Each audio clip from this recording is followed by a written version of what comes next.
Everything is derived in the digital currency world from this private key. So if you have someone's private key, you have their Bitcoin. It's as simple as that. Hey, podcast listener, even if you are alone in your entrepreneurial journey, know that today, right now in your earbuds, you are joined by thousands of entrepreneurs from all around the globe seeking to grow better, more profitable, location-independent businesses. If you'd like to learn more about what we do and download our entire back catalog, check out tropicalmba.com.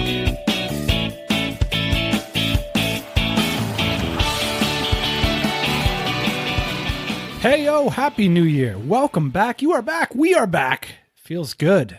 2018, here's to your best year in business ever. And to kick things off strong, we are going to talk about one of the most talked about and controversial topics of the moment. A topic that has made a great number of the listeners of this show, I think, rich is the word, has made you rich, listener of this show, and has made a great number of the rest of us staring in bafflement, wondering what is going on here.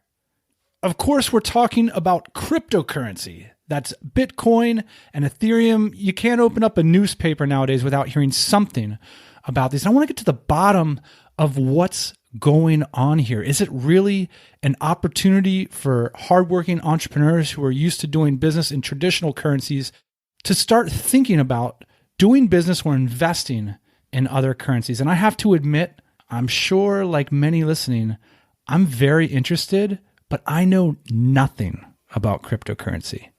So I decided to call somebody who does. My name is Gerber.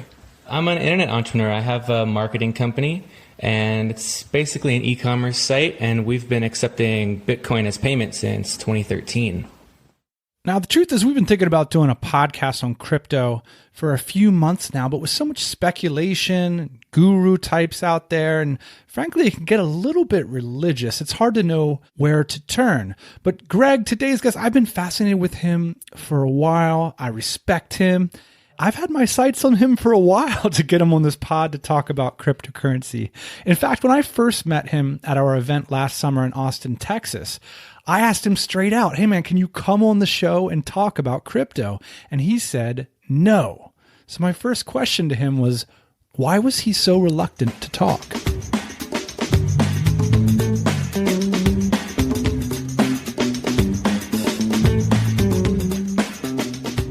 Let's answer that with a little story. We were at DC Austin.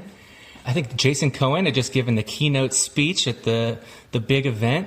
As it usually does, the topic of Bitcoin came up at dinner, and you turned to me and you're like, Greg, I heard you have 2/3 of your net worth in Bitcoin.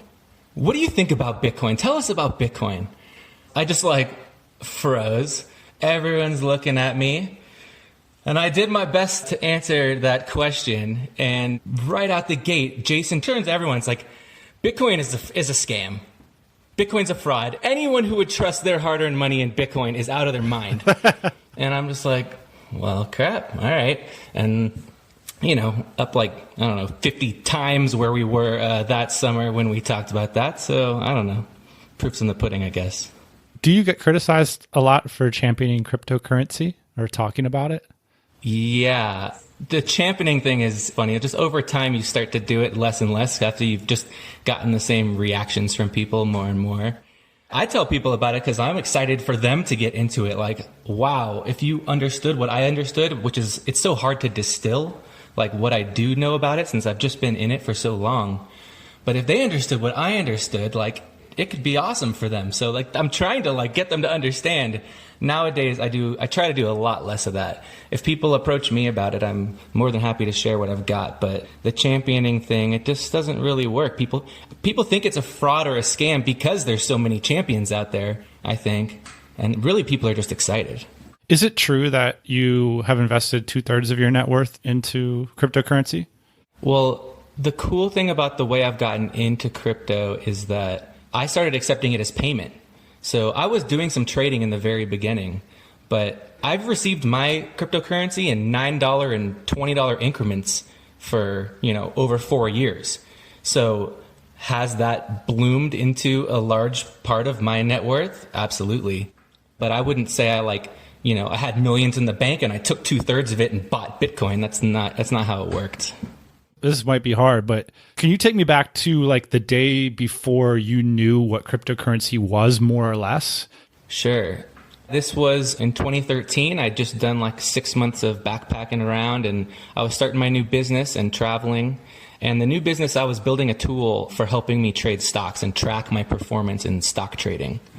And I was like, man, this is a product that I really feel like other stock traders would like. And I productized it. I did the whole What kind of stock trading did you do, by the way? Like, what did that look like? pretty basic stuff. Since I was 18, I've been into trading stocks. Something about the market, it's just so alive and it's money flying everywhere. And it's like, man, everyone wants to get a piece of that, right? Did you make money from trading? A little bit. I lost more than I've made. I've had winners and losers, but I've probably lost more. And when I started, I just put, my 10 grand into the stock market, and I was just trading it. And I had a pretty good system. I came up with this theory about 6%, and I called it the 6% solution. And this was actually the product that I was building. And basically the way it goes is the goal is to double your money. So if you start with $5,000 and you make 6% 12 times, you can double your money. And if you can do that 8 times, you can get from 5,000 to $1 million. So that was the product I was building, was to help people focus on just reaching 6% at a time and getting to the next level and kind of gamifying that process. So you're building this tool. This was before you really understood anything about cryptocurrency. What was the impetus? So I was building this tool, and I was struggling to market it. I was working my ass off on it all day, every day, trying to sell it. And while I was doing that, I stumbled on Bitcoin. I don't know, just some article or something. This is pushing November 2013. And Bitcoin was just starting to go from $100 to 200, and everyone was like, whoa, it's doubling. I read the white paper, the Bitcoin white paper. If you haven't read that and you're interested in digital currency, that is absolutely square one. It's at bitcoin.org/bitcoin.pdf. And that's the paper written by Satoshi Nakamoto about what Bitcoin is. And that was his release into the world of Bitcoin. And it definitely gets a little technical, but the first full page of it is just why he thinks this needs to exist in the world. And it totally resonated with me. And at the same time, I was watching the price and it was going nuts. So that's the first time I bought Bitcoin. And I bought I think I bought 10 Bitcoins at $200. And that was November of 2013. And 3 weeks later, I sold all 10 Bitcoins for $1,200. And I thought I was a genius. I was like, man, I just crushed it. And that whole experience, I completely scrapped my entire project that I was working on at that point. And I said, I'm working on the wrong thing. I need to be in Bitcoin. By the way, those Bitcoins right now, if you had held on to them, that was $2,000 worth of Bitcoins. How much would they be worth now? Today, I don't know. I think we're about 17,000. So that's 170K. That's strong performance. Not too bad. And, that would have been holding for, I guess, November 2013 to today. So 4 years straight. And the crazy thing is, when I did sell, it just freaking tanked. And we went on a 3-year bear market of nothing happening. Just crickets. So what did you do next? How did it come to that you started to work with cryptocurrency? I discovered at that point that there's really only 3 ways to start building a portfolio or start building, your crypto basket, so to speak. And the first was you could buy them. And I had just done that. And that's a great way to do it. But I didn't want to just be working on something, taking all my money and buying Bitcoins. And it still, I felt like I might not be able to reach, the amount that I wanted to that way. So the first option is to buy. The second is to mine it. We could talk a little about mining. I'm not I have never really done much mining. It's pretty technical, but I understand how it works. And basically you are offering up your computer to help contribute processing power to the network. And in exchange, you can receive a little bit of Bitcoin for your computer's hard work. That's pretty technical for me, and I felt like it probably just wasn't really for me. And then the third option was I could figure out a way for people to pay me with Bitcoin. And that just made perfect sense. I'm like, there's so many opportunities in this space. Let's figure out things that people with Bitcoin would want to spend it on. And let's build a company to start accepting it as payment. And that's what got me into it. And I had no idea what business I would be in. The only thing I knew was I was going to accept digital currency as payment. What do people want to spend their Bitcoins on? The funny thing is Bitcoin is described in the white paper as digital cash. It's used as a peer-to-peer method of exchange over the internet that should act and transact just like cash transacts in the real world. And there's just not a lot you can actually buy with it. So people really just wanted to like experiment. And, nowadays people joke about buying Lambos, but back then, the reality was back in 2013, when the big boom happened, it was actually caused by the Silk Road being taken down. A lot of people who had been on the sidelines heard, hey, like you can't use Bitcoin to pay for drugs anymore. Like maybe we should get in here and see what the next chapter of this looks like. And so at the time, buying drugs in anonymity and being like anonymous on the internet was a big use case for Bitcoin. Nowadays, there's a lot more talk about how much less anonymous it really is. But at the time, there just wasn't a lot you could do with it. And the way I saw it was Bitcoin it's also not just a medium of exchange, but it's a store of value. My Bitcoins that are in my pocket, I feel a lot safer about them than I do the dollar bills in my Chase or Wells Fargo bank account. Like that scares me. If you've ever walked into one of those places and talked to the guys there, like they don't know what they're doing. And I've got my hard-earned money sitting in their pocket. Like my Bitcoins are a lot safer over here. If I'm going to keep it as my store of value and I'm going to spend it, like eventually I'll spend it on everything. And I've just always seen it that way. I didn't really know like that there'd be kind of chapters in which it would be used in different ways. I've always seen it as someday this will just be the same as all the other money. So someday everyone will buy everything. Have you seen some advantages to accepting Bitcoin? Some people have suggested to me that I should allow people to buy my products with Bitcoin. It's hard to ignore the fact that the Bitcoins I've received over the years have just bloomed into, I've done really well with like the return on them as an investment. I've kept them all. I sold them all that first day, like I told you in November, but every payment I've received since then, I held on to. It's a pretty life-changing reason to want to accept it. Yeah. The second is it just opens you up to a bunch of new markets. Like there are thousands, millions and millions of people now actually who have Bitcoin and are looking to like experiment with it and do things with it. And not just Bitcoin, there's now thousands of altcoins and all sorts of digital currencies. And there's no reason not to accept all of them. And then you can exchange them into any coin you want. And getting comfortable with it. It's something that I think we should all kind of be comfortable using, similarly that we're comfortable using money. Greg, can I just run some words by you? And from a very beginner's level, you explain to me what they mean? When I try to answer that question, the first thing that comes to mind that I love to do is just throw it right back at you and ask you, Dan, tell me what money is. What's money? So I guess a US dollar would be a symbol that two people or two companies equally trust and value so that you can exchange a store of value between. I've read more complex ideas that like it's a sort of a representation of debt that you can move around, but I think it's a dollar, something that we can both agree that is valuable to us, and I can give it to you in exchange for something else. Yeah, and you mentioned trust. Like, why is it that you trust this money? In the case of the US dollar, I guess because a lot of other people trust it. That's fair. I read a really good quote the other day. I forget who it was, but he said, what gives people trust in the dollar is the U.S. government, their backing of the dollar, and our belief that they're going to, protect it, and they're going to do a good job managing the economy for us. And on the flip side, what gives Bitcoin value is our distrust in the government and our belief that the government might not be the best way to protect our hard-earned wealth and our value and what we work so hard for. So that's one way that I like to describe what Bitcoin is. It represents money, and money is this kind of very intangible thing, and it's a hard thing to explain. But really, it's just like a store of value, and it's a way for us to exchange, like you said. And nowadays, we have like these amazing tools at our disposal with the internet and with technology. We don't need a bank to hold on to our money for us anymore. Like when we were carrying gold bars around, that made sense, right?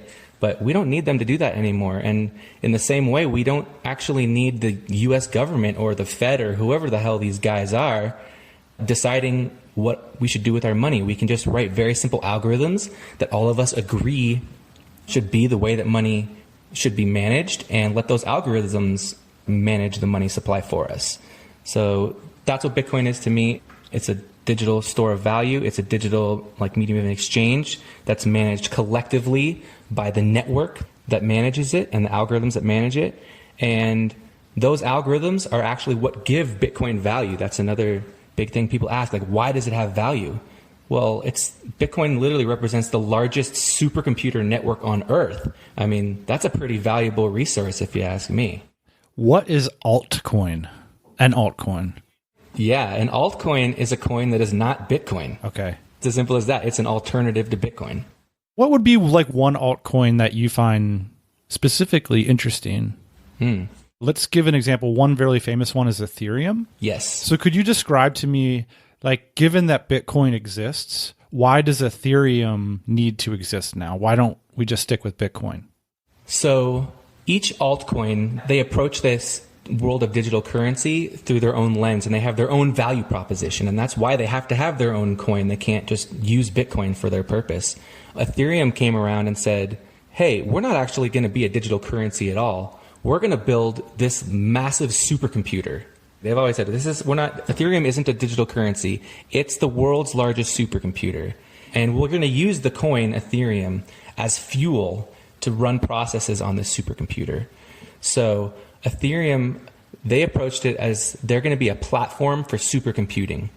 And you can write code that exists on the Ethereum platform so that anytime Ether is sent to any address, it executes the code that exists at that address. And that's a smart contract. A smart contract is just a simple piece of software that anytime Ethereum is sent to it, it executes the code. It's immutable, which means this code is going to run when the Ethereum gets there, and there's nothing anyone can do to change it or make anything else happen aside from what the software says will happen. So Ethereum, they really think about their coin as fuel, as gasoline for fueling the processing that's happening on their network. Bitcoin sees their coin as gold and a store of value and a way to exchange. So completely different approaches. So with a smart contract, what sort of thing might that make possible? One of the most famous examples of a smart contract was the DAO. And this was a very sophisticated smart contract that existed on the Ethereum network. And they tried to build a decentralized investment club, basically, where it's just like a piece of software and everyone sent their Ethereum to the DAO. And in exchange, they got DAO tokens, which was kind of like shares in a company or shares in this DAO entity. The software had different voting rights and ways to vote and make decisions collectively. And it was this centralized entity, but built on a decentralized network that no one person controlled. But it was a smart contract that was just software that existed on the Ethereum blockchain. So another way to think about smart contracts might be instead of, in the economy that I understand, you have currency and then you have a legal system. And so if I buy your house, I give you the currency, you give me your house, and that's all secured by this legal system. But with a smart contract, you can sort of bake that into when the money actually gets exchanged. That's correct. In our world, we have to have the court system and the government to ensure that these contracts that we create, real contracts that we create with lawyers, the government enforces them and our courts enforce them. In the world of a smart contract, code enforces them. And you don't need a judge to decide that the code's going to do exactly what it was written to do, and it'll do nothing else. This week's podcast is sponsored by Refund Retriever. If your business uses FedEx or UPS, they're definitely worth checking out. Because if you ship that way, you're going to know that a lot of these companies guarantee that if your package doesn't arrive on time, that they'll give you full credit on their charges. But the reality is that FedEx or UPS doesn't automatically do that. And that's where Refund Retriever comes in. It'll audit your invoices for late deliveries and other billing mistakes that you may not have noticed. Refund Retriever will then directly liaise with FedEx or UPS to make sure that they issue you a full credit. And here's the best part. Their fee comes out of the actual savings they make for you. So you only pay when Refund Retriever performs. So no refund, no fee. So go check it out. What do you have to lose? And a big thanks to Refund Retriever for sponsoring the show. What is the blockchain? The blockchain is the fundamental technology that underlines Bitcoin. So when Satoshi invented Bitcoin, the blockchain technology is where the real innovation was. And the best way to think about the blockchain is I like to think about it like a spreadsheet that exists in the cloud, that there's copies of this spreadsheet across thousands or millions of computers. And every computer, it has a copy of that spreadsheet and is making sure that everyone else's copy is exactly the same as their copy. It's a ledger. It's a ledger of every debit and every credit and every transaction that happens on the Bitcoin network. And everyone's just making sure that each other's copies are in sync. And that the way of that distributing that across all these computers, that was the core innovation of Bitcoin. And basically every altcoin, Ethereum, everything that's been built since, they all leverage this blockchain technology. They take that and then they kind of put their own spin on it. What is a wallet? A wallet is a piece of software for storing and managing your digital currencies. It's no different than the wallet you've got in your back pocket that's got a couple Benjamins in it, except this one can hold digital currencies. It also lets you kind of see your transaction history and allows you to send and receive digital currencies with other people. And what is a hardware wallet? A hardware wallet takes the idea of a software wallet a little bit to the next level. One of the issues with a software wallet is that it is installed on a computer, and a computer may be infected with who knows what kind of viruses, or even on your phone. If you have an app on your phone that is a wallet, who knows what the other apps are able to do, how they're able to interact with that wallet app, and you're kind of relying a lot on the security of the operating system. A hardware wallet is a dedicated computer. It's basically a little stick drive looking computer, and all it does is be a wallet for digital currencies. It creates the private key, which is what is kind of your key to unlocking your Bitcoins on the blockchain. It creates that key and it holds onto that key and it never ever lets go. That private key never leaves your hardware wallet.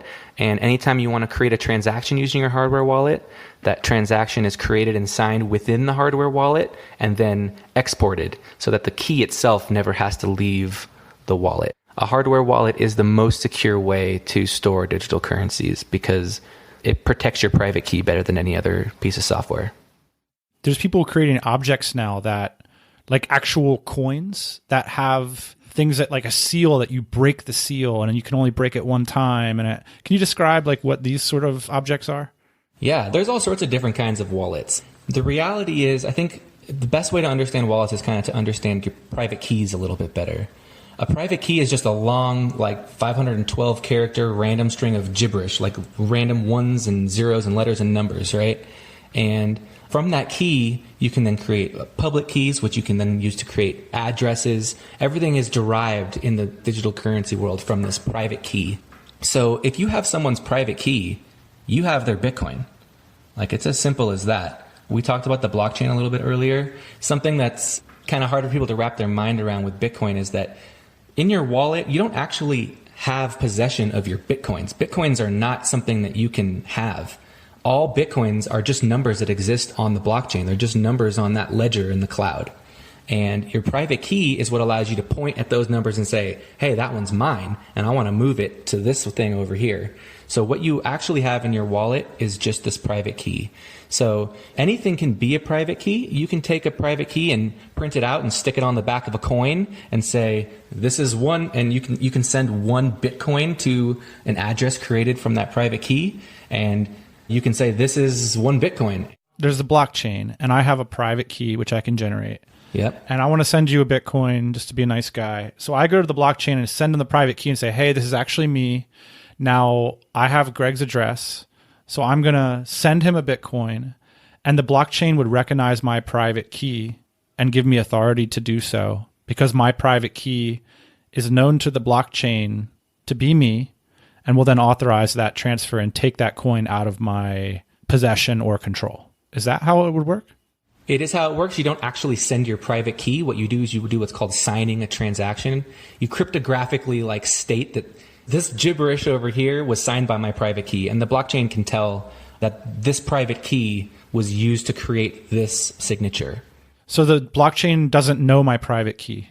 Nope, nobody does. Only you do. Because someone could then hack the blockchain and find everybody's private key and take all the Bitcoin theoretically. They could. Yeah, the cool thing about the blockchain is that it's 100% public information.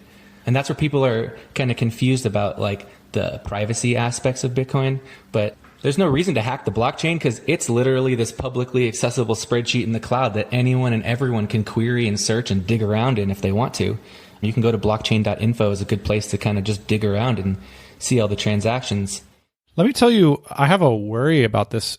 One of my concerns about this is like I was reading some of the papers, and this seems like a positive and a negative, is that the creators of so much of this cryptocurrency are really trying to take the human touch out of it. They're trying to make it completely technological based on the algorithm. So one of the downsides of that would be with the traditional system, if someone like came and stole all my money from my bank account or ripped me off in a transaction, I could go to a judge or I could go to my bank and say, hey, take a look at this. Like, we're both humans here. Like, we can all agree that this person ripped me off and that I should get my money back. Whereas if that happened in the crypto world, it would just be over. Like, I'd be screwed. I have lost my money. Is that fair to say? It's not only fair to say, it's truth. That's absolutely true. If someone gets access to your private key, they've got your Bitcoins and you'll never know who they are and there's nothing you can do about it. Right. And that is something to think about and consider. One of the big phrases thrown around is that with Bitcoin, you can be your own bank. And that's really true. You are your own bank, which means it's up to you to protect your key and protect your money. You know, the FDIC insures like up to $100,000 of the money in your bank account. That system has never really been tested, but we just collectively agree and believe that it'll hold up. And the FDIC is an American policy that the American government insures most of the banks in America. Not all, but most of the popular ones. Essentially, for every bank account you open as an American citizen, the federal government would insure at least $100,000 of it to always be yours, even if something catastrophic happened to the bank.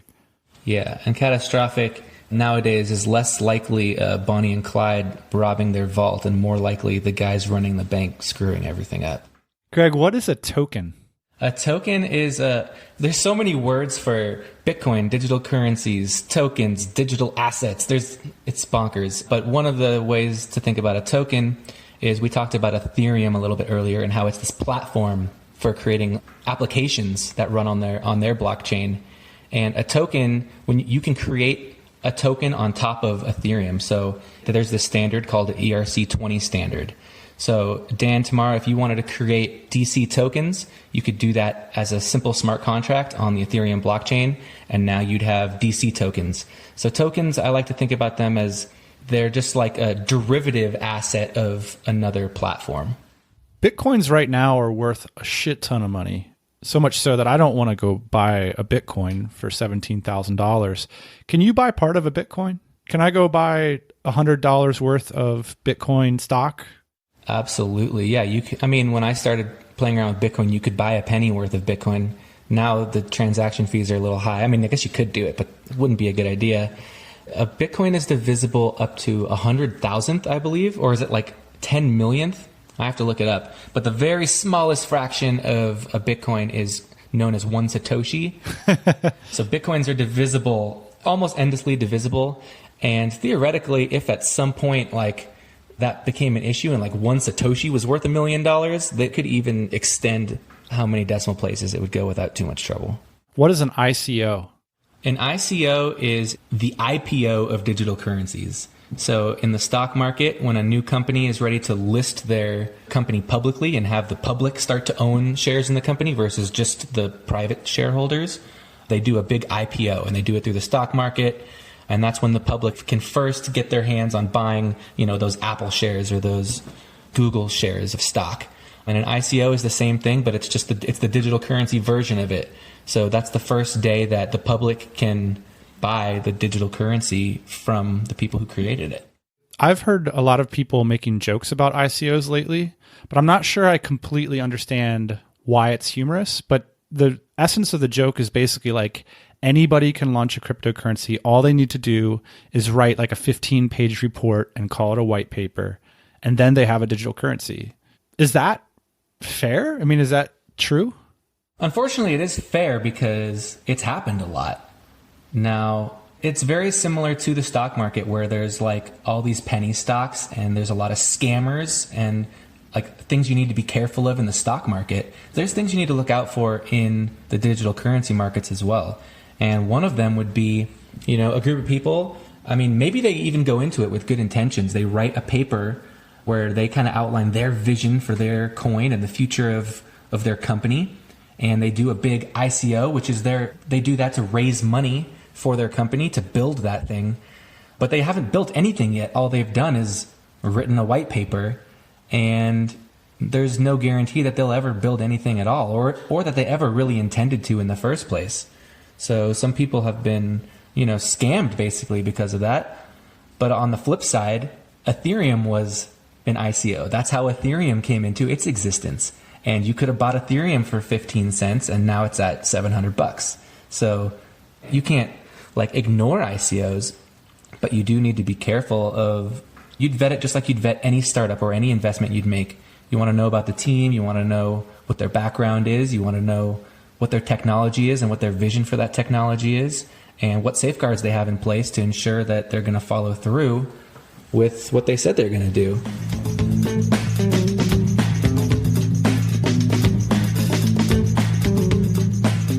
Now, Greg, I'm about to ask you how I can buy my first crypto coin. But before I do, I'm curious, will it be useful to me in any way, or is it still something that's reserved for speculators and investors, people looking to diversify a portfolio? Using Bitcoin as an investment is definitely, as of right now, it's the number one use case, and that's why everyone's kind of flocking to it. But like I said, myself and thousands of other websites over the years have all accepted Bitcoin as payment. And there's no reason, we were talking about storing our value, storing our hard-earned money somewhere. And there's no reason you couldn't store, just diversify even just the storage aspect of your money and where you keep it. Some people might spread it across different bank accounts. Some people put some in investments and bank accounts. I see no reason not to have a nice chunk in digital currency and keep it there. And then that would give you access and the ability to transact with any businesses or with other people that do accept digital currency as payment. And a lot of merchants will offer discounts to people who pay with digital currency because it's a lot cheaper from a transaction fee perspective for merchants to accept Bitcoin than it is for them to accept credit cards. And they don't have to deal with chargebacks and some other things. Yeah, as a merchant, there's a laundry list of reasons why it's good to accept Bitcoin. But as a consumer, and that was where your fears were a little bit earlier, as a consumer, some of those protections aren't necessarily in place. But I do think that they're going to get there over time. That's interesting. What's a few of those items on the laundry list? So one, you said, no chargebacks. Yeah. So the second is, and again, this is not great for consumers necessarily, but in the world of digital currencies, the consumer pays the transaction fee. So right now, when you swipe your card at Starbucks, they're paying 3.5% or whatever per transaction. So they're upping all their prices to account for that extra transaction fee. When I send Starbucks to Bitcoin, I attach a small fee to it instead. It kind of flips the script a little bit. The second is those chargebacks, as we mentioned. I know my merchant account charges me $45 for every chargeback that I receive. And most of the time, it's just people with stolen credit cards out on the internet buying stuff. So not having to deal with that is a pretty big deal. And then, of course, all the Bitcoins I received have been appreciating over time, and I think they'll continue to do so. Now, it seems to me, historically, internet entrepreneurs, there's a lot of people that listen to the show, they're looking for opportunity for their next thing.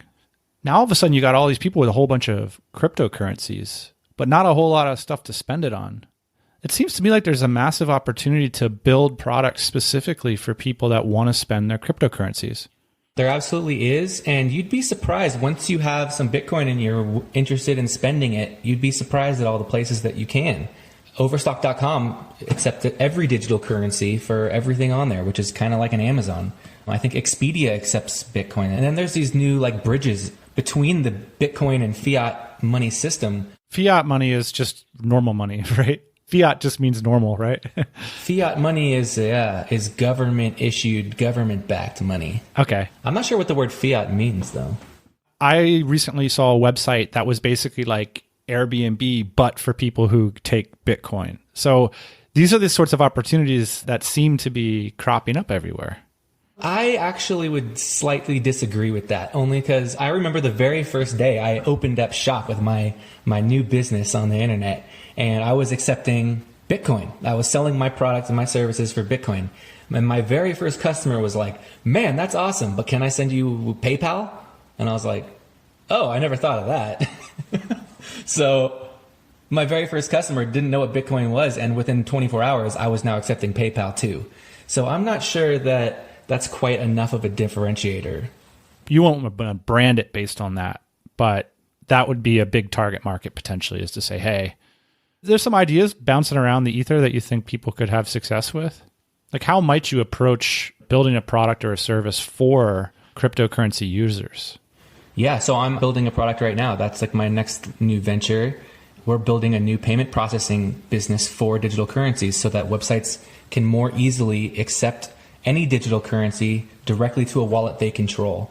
If I was an entrepreneur getting into digital currency today, I would approach it the same way I'd approach getting into any new market, which is you got to live in that market for a little while and see the problems and see the needs of the people in it and really get a sense for kind of what's lacking and fill those gaps. So for me, I've done over 5,000 Bitcoin transactions with my customers over the years. I know the pains of processing payments in this space. So that's why I've decided, like, I want to do this. Like right now, if you want to accept digital currency online, you need to use either a Coinbase or a BitPay or one of these big companies. And with those companies, you send the Bitcoin to a wallet that they control. It's not your wallet. You don't have the private keys to that wallet. And then they will send you the Bitcoin in batches, like every 24 hours. And it's just silly. It's like, it's people from the old payments industry kind of coming in and just kind of copying the old way, but using Bitcoin versus like, hey, if you've been in the space long enough, you realize like that's not how digital currencies work and we should do it the right way. So I think anyone coming into this space really needs to take the time to get to know it and understand it and transact with it. And they will absolutely see the opportunities once they've kind of gotten comfortable in there. Do you have any sense for why everybody's talking about Bitcoin this year and they weren't talking about it 3 years ago or 2 years ago? I mean, what's changing? Initially, I was thinking you were asking like, why are people so crazy about it right now? But you're asking like, why right now? And, you know, money is a very emotional topic. They're going to have more comments on this blog post than any blog post you guys have ever put out.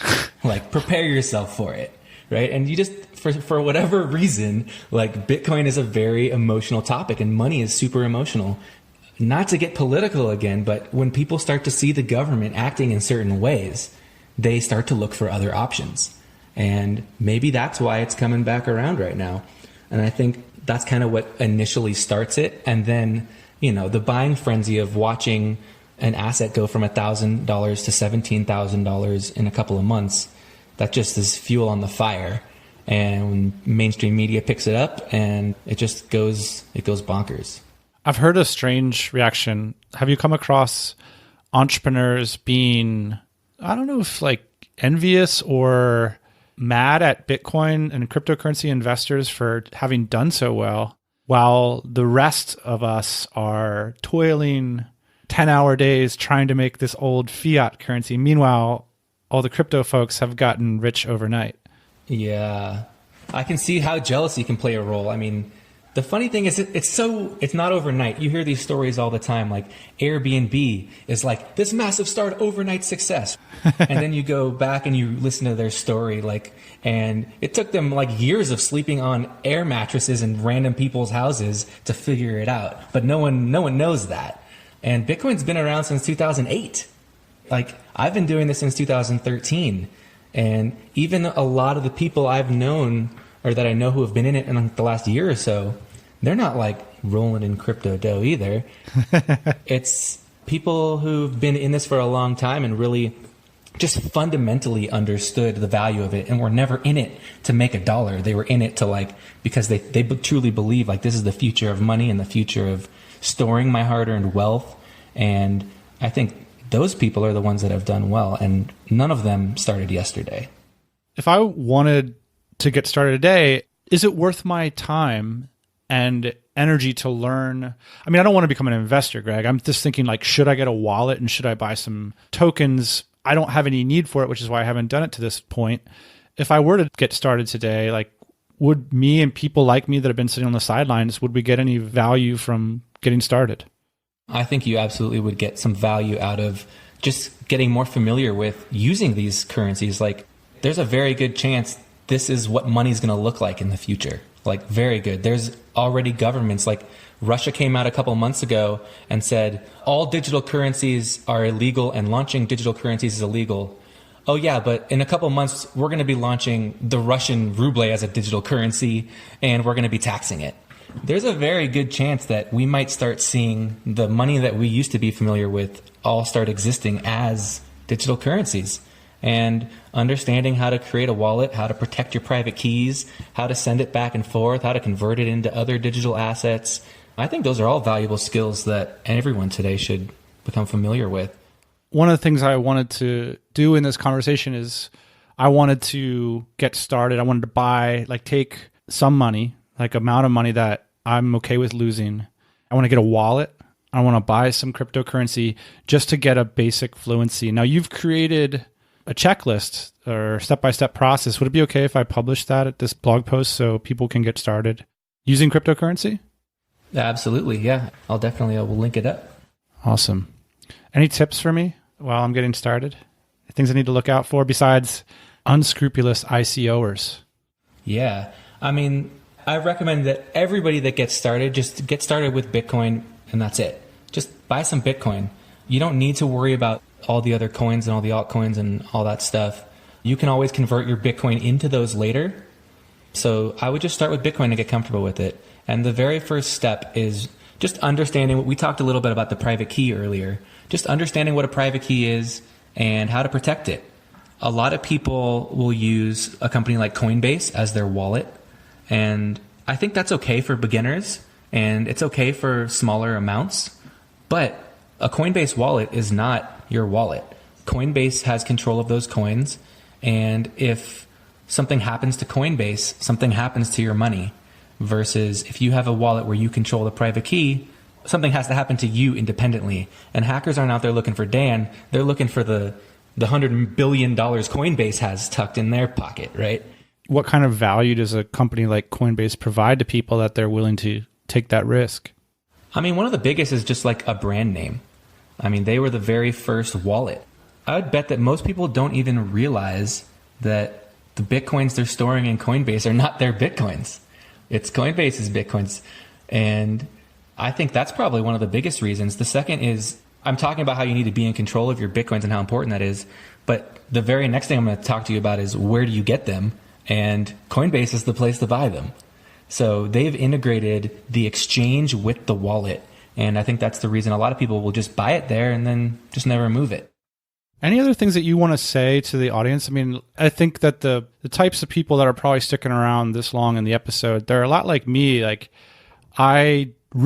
these questions are all questions that I have. Like, I don't even know how to buy a Bitcoin until I read your step-by-step process. Is there anything else you want to say to that types of people like me as I get started in this journey? Yeah. We talked about just the emotion of money earlier, and it's very emotional and exciting, and you read these articles and you hear about your friends and you see this stuff going on and it's very lively and you want to get a piece of it, right? But all the people I know who have done well in this space, they've been doing it over time. And there's nothing wrong with just dipping your toe in, getting comfortable using it. As you see dips in the market, maybe that's when you can buy some if you think that you want to buy some. One of the best strategies, and I implemented this by total accident, but one of the best strategies is known as dollar cost averaging your way into an investment. And what that means is if you're going to spend $1 million on an investment, like break it up into at least 10 chunks, maybe 20 chunks, and do like small $50,000 or $100,000 investments over a 2 or 3 year period of time. And by accepting digital currency as a payment for my business, I was accidentally dollar cost averaging my way into what turned out to be an amazing investment. And I think anyone starting today should really approach it that way. And it forces you to not get caught up in the frenzy And the frenzy, I mean, I saw it in 2013. I'm seeing it again right now. There's going to be lots of bubbles along the way, but over time, it always kind of, the bubble pops, but it ends up higher than it popped the last time. That's the hope. Greg, thanks for joining us on the TMBA podcast. I really appreciate it. Yeah, great talking to you, Dan.